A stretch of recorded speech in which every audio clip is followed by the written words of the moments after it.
Begin afresh every morning. Devotional thoughts for women.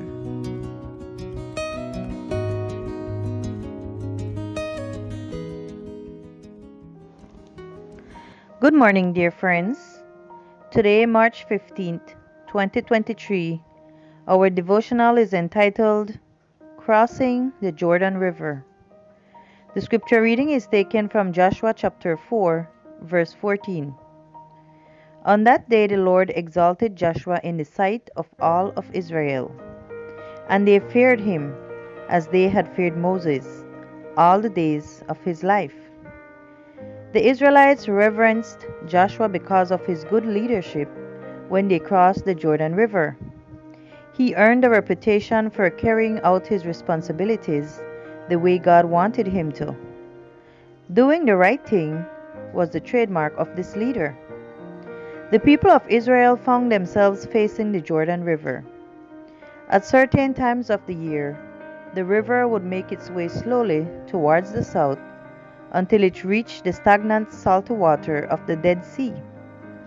At that time, it was not difficult to cross.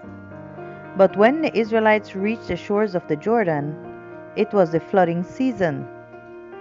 Springtime at the Jordan River in ancient times brought the melting of the snows on Mount Hermon and the Lebanon mountains, overflowing the banks of the Jordan River and making it impassable for a multitude of people.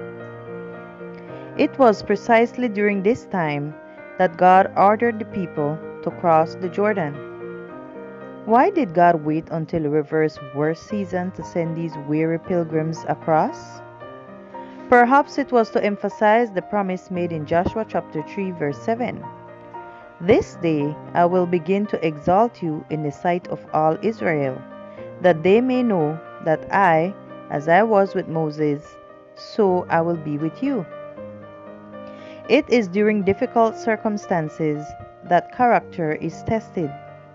God wanted for the crossing of the Jordan to be miraculous, and Joshua had predicted the success and its meaning. By this you shall know that the living God is among you. Joshua chapter 3 verse 10. It had to be clear that God's divine presence and obedience to him were what made this crossing a miraculous success. That is why Joshua asked the priests to move forward, carrying the ark. Imagine the trembling families watching the priest's steps as they advanced directly towards the furious, turbulent waters. The order included for them to stop in the middle of the river. The same divine power that opened the way for their forefathers to cross the Red Sea for 40 years before was present to assure them the victory. The leadership of Joshua was divinely confirmed. Take a step forward in faith amid the turbulence of today.